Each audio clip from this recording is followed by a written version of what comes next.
Hello guys.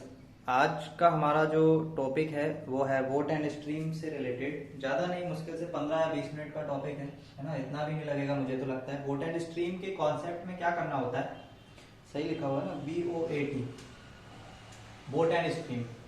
ठीक है, vote and stream के कॉन्सेप्ट में क्या होता है कि हमारे पास एक नाव होती है, एक नाव है, ठीक है, छोटी सी नाव है। बैठ जाओ, जो भी इसमें पढ़ रहा है सारे बैठ जाओ, घूमने चलेंगे। ठीक है, सभी बैठ जाओ, ज़्यादा नहीं बैठना, डुबाना भी नहीं है, 2-3 लोग ही बैठ जाओ, काफ़ी हो, है ना। 4 लोग, 1 लोग और बैठा लो, बैलेंस रहेगा ना, 2 लोग इधर 2 लोग उधर। तो वोट की जो शांत जल में जो वोट की चाल है वो हम लोग भी मानते हैं, मतलब the speed of boat is V. And जो वाटर है, अगर होता है कभी कभी कि कभी कभी तो वाटर जो है वो एकदम शांत माहौल में रहता है, लेकिन कभी कभी जो है पानी जो है वो या तो बोट की डायरेक्शन में बह रहा होता है या बोट की अपोजिट डायरेक्शन में बह रहा होता है। तो उस समय हम लोग जो वाटर है उसकी स्पीड को u से मेजर करते हैं। तो द स्पीड ऑफ वाटर, इसको हम लोग रिप्रेजेंट करेंगे u से।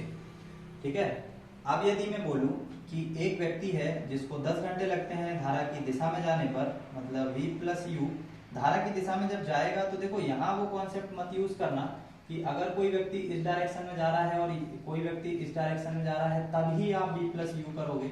नहीं, यहाँ पे क्या होता है कि अगर बोट इसी डायरेक्शन में जा रही है और पानी भी इसी डायरेक्शन में जा रहा है, क्योंकि पानी के ऊपर नाव चल रही है तो नाव की गति को ये जो u है ये इंक्रीज करेगी, है ना, ये उसकी जो स्पीड है उसको बढ़ाएगी। बट यहाँ पे क्या है, ये दोनों अलग अलग उस पे चलती है ना, ये भी अलग अपनी स्पीड लेके चलती है, ये भी अलग, और फिर ये दोनों अलग अलग जगह पे। बट यहाँ पे ऐसा नहीं है, बोट जो है ये बोट इस वाटर के ऊपर चलेगी, तो ऊपर चलेगी तो फिर ये जो इसकी स्पीड है इसको पुश करेगी, है ना। तो v प्लस यू मान लो कि 10 घंटे लग रहे हैं, या मैं टाइम ले लेता हूँ x घंटे लग रहे हैं। अगर ये अपोजिट डायरेक्शन में चलेगी तो अपोजिट डायरेक्शन में ये नाव, अगर पानी इस डायरेक्शन में चल रहा है और नाव इस डायरेक्शन में है तो वो पानी उस नाव को रोकने की कोशिश करेगा, इसलिए v माइनस यू। और टाइम मान लो कि वहां पे लग रहा है 15 घंटे, क्योंकि डायरेक्शन में जाओगे तो जल्दी पहुंचोगे, अपोजिट डायरेक्शन में आओगे तो थोड़ा सा टाइम लगेगा। तो v प्लस यू बराबर x, v माइनस यू बराबर y। अब यदि मैं इक्वेशन नंबर फर्स्ट और सेकंड को ऐड कर दूं तो मेरे कहने का मतलब है कि अगर मैं इन दोनों को ऐड करूंगा तो u से u कैंसिल हो जाएगा और 2v की वैल्यू आ जाएगी x प्लस वाई के इक्वल, x प्लस वाई के इक्वल। और यहां से v की वैल्यू निकालोगे तो वो आ जाएगी x plus Y upon 2।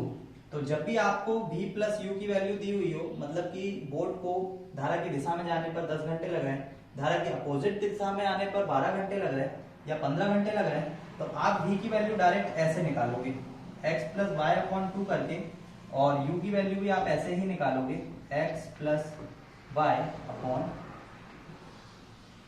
2 minute. यहाँ पे सेकंड और फर्स्ट समीकरण को हमको माइनस करना पड़ेगा ना, बिल्कुल। यहाँ पे v की वैल्यू निकाली है सबसे पहले, बाद में u की निकालोगे, तो u की निकालने के लिए माइनस से मल्टीप्लाई करना पड़ेगा, तो यहाँ पे ऑटोमेटिक प्लस हो जाएगा, 2u हो जाएगा, ये माइनस हो जाएगा, x माइनस वाई अपॉन 2 करके निकालोगे। क्या करके निकालोगे, x माइनस वाई अपॉन 2। तो जब भी v की वैल्यू निकालना है तो x प्लस वाई अपॉन 2 करोगे और x माइनस वाई अपॉन 2 करके v की वैल्यू। चलो मैं इसको अगर नोट करना तो नोट कर लेना, अदरवाइज मैं यहाँ पर एक क्वेश्चन दिखाता हूँ।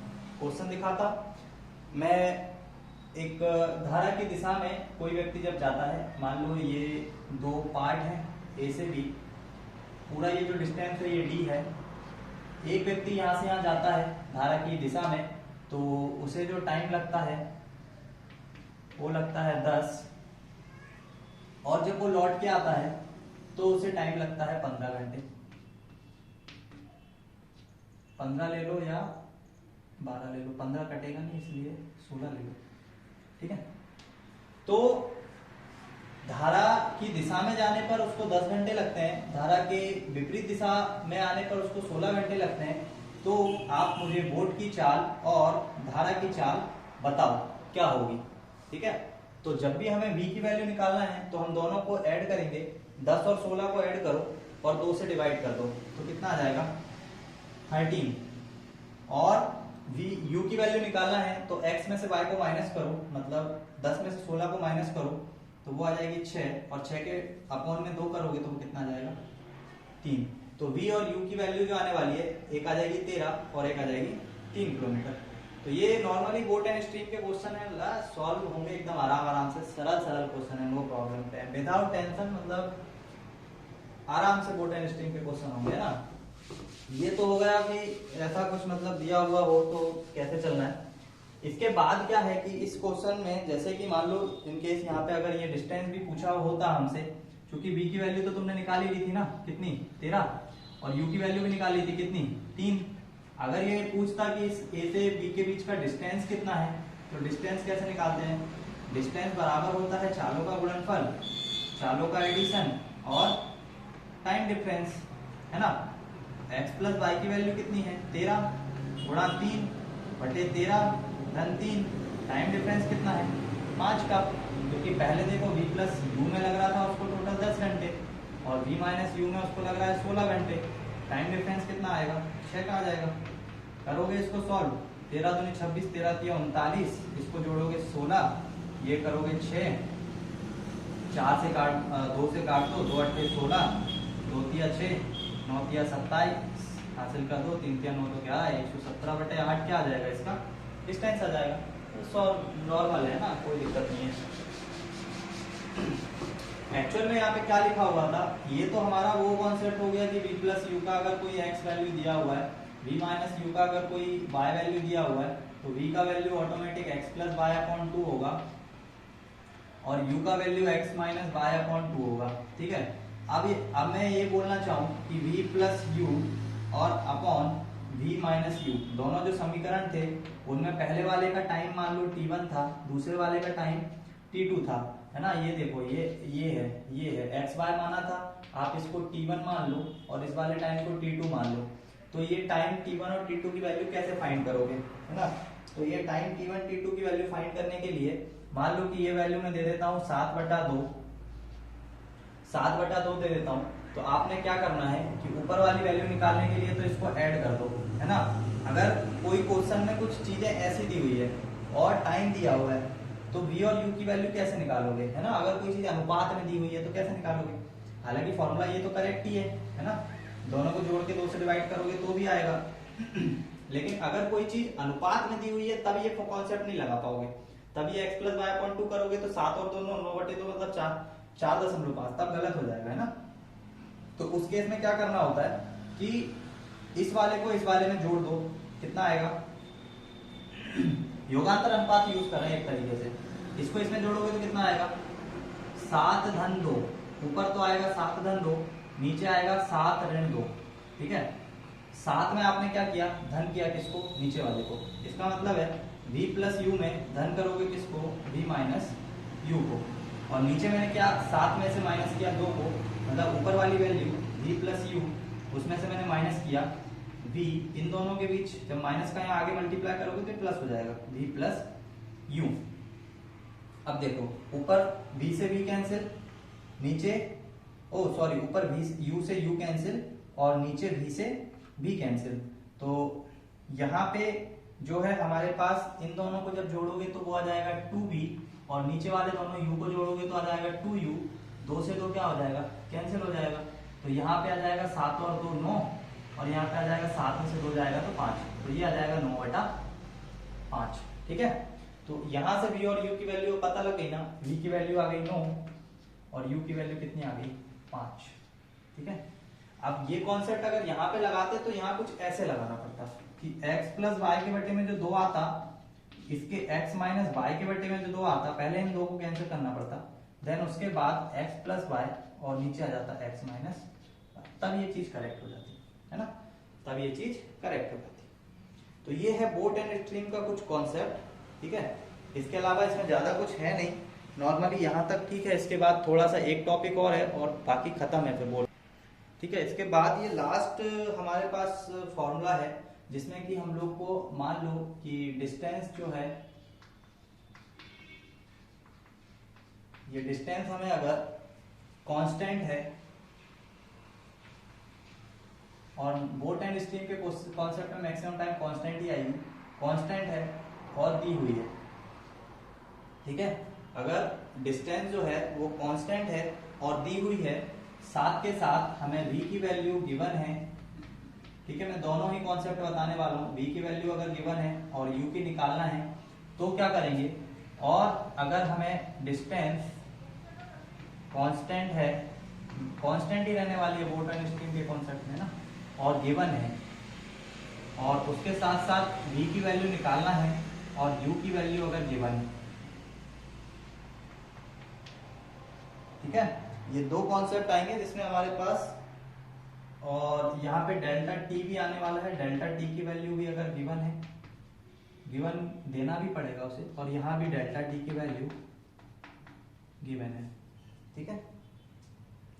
तो कॉन्सेप्ट कहता है कि डिस्टेंस, स्पीड का जो होता है, टाइम जो होगा, टाइम क्या होगा, distance upon v plus u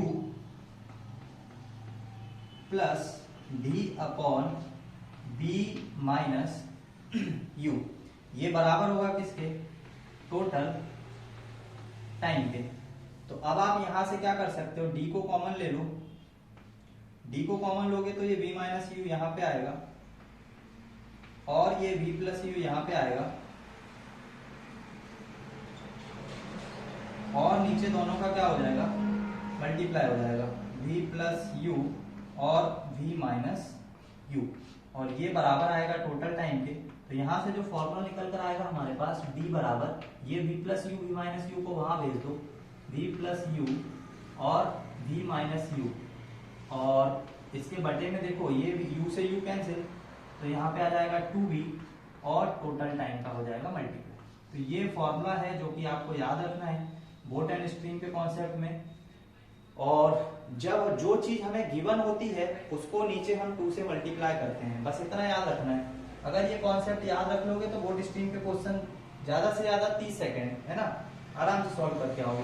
यही कॉन्सेप्ट यहाँ पे लगेगा, बस यहाँ पे क्या होने वाला है कि अगर हम लोगों को देखो, जब धारा की डायरेक्शन में डिस्टेंस दिया हुआ है और v की वैल्यू दी हुई है, u की वैल्यू पूछी हुई है, तो कुछ कॉन्सेप्ट हम लोग इस तरीके से लगाएंगे, ठीक है। और दूसरी कंडीशन में जब हम लोग टाइम डिफरेंस निकालेंगे, मतलब d के बटे में v plus you minus d के बटे में v माइनस यू, तो ये भी टोटल टाइम के इक्वल होगा। देखो यहाँ पे जो चीज दी हुई है बस उसमें 2 का नीचे मल्टीप्लाई करके, अगर v दिया हुआ है तो v रख लेना, और अगर u दिया हुआ है तो u रख लेना, ठीक है।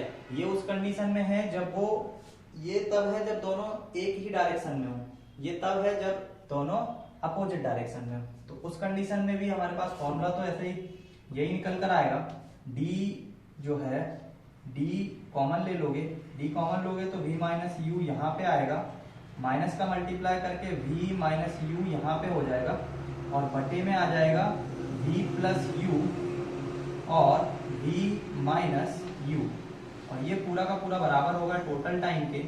और यहाँ से d का वैल्यू जब फाइंड करोगे तो वो वापस से v प्लस यू आने वाली है, और नीचे की तरफ v माइनस यू आने वाली है, और ये दोनों कैंसिल हो जाएंगे, v से v कैंसिल हो जाएगा, इन दोनों को ऐड करोगे तो ये आ जाएगा 2v माइनस को मेजर मत करना, क्योंकि माइनस यहाँ मेजर इसलिए नहीं होगा, माइनस यहाँ पे इसलिए मेजर नहीं होगा क्योंकि चालों की बात कर रहे हैं, चाल नेगेटिव नहीं हो सकती है ना। तो यहाँ पे डिस्टेंस का जो ये फॉर्मूला है, डिस्टेंस का जो फॉर्मूला है, आई होप कि आपको दिख रहा होगा, हाँ बिल्कुल दिख रहा है। तो d is equal to v, जब वो अपोजिट डायरेक्शन में चलेगी तो u को नीचे रख के 2 टाइम्स मल्टीप्लाई करना, उसमें 2 का मल्टीप्लाई करना और फॉर्मूला अप्लाई कर देना। जब वो एक ही डायरेक्शन में होंगे, मतलब धारा और बोट, तो नीचे की तरफ 2 के साथ v को मल्टीप्लाई करना और ये वाला फॉर्मूला अप्लाई कर देना। बस इसके बाद यहाँ से बोट एंड स्ट्रीम मुझे लगता है पूरा का पूरा कंप्लीट हो गया, और बोट एंड स्ट्रीम के अंदर इससे ऊपर कुछ नहीं जाता है। ये 2-3 चीज ही है जो वो पूछ सकता है क्वेश्चन के अंदर, ठीक है। तो यहाँ पे ये बोट एंड स्ट्रीम भी कंप्लीट हुआ, मतलब टाइम स्पीड डिस्टेंस का जितने भी टॉपिक हो सकते थे सारे कंप्लीट हो गए। अब रह गए हैं इनके ऊपर क्वेश्चन, तो वो क्वेश्चन भी मैं नेक्स्ट क्लास में किसी में करा ही दूंगा, है ना। इसके बाद जो स्टार्ट करेंगे नेक्स्ट टॉपिक हम लोग स्टार्ट करेंगे, कमेंट कर सकते हो अगर आपको कोई टॉपिक चाहिए तो, वरना मेरा तो जो मन है वो शायद हम लोगों को वो कर लेना चाहिए, मेंसुरेशन, है ना। सबसे टफेस्ट मुझे लगता है वही लगता है मुझे भी। ठीक है, मेंसुरेशन से स्टार्ट करेंगे। बोट एंड स्ट्रिंग, ये टाइम स्पीड डिस्टेंस खत्म करने के बाद पहले बैंड डायग्राम का कुछ बताऊंगा मैं, क्योंकि बैंड डायग्राम बहुत सरल होते हैं, तो वो एक दो टॉपिक मतलब एक ही क्लास में मात्र 15 मिनट में बैंड डायग्राम खत्म हो जाएगा। बैंड डायग्राम खत्म करने के बाद हम लोग चलेंगे मेंसुरेशन के अंदर, और मेंसुरेशन के बाद फिर हम लोग चलेंगे सिंपल इंटरेस्ट और कंपाउंड इंटरेस्ट के ऊपर। वो भी अच्छा टॉपिक है ना। मिलते हैं नेक्स्ट वीडियो में।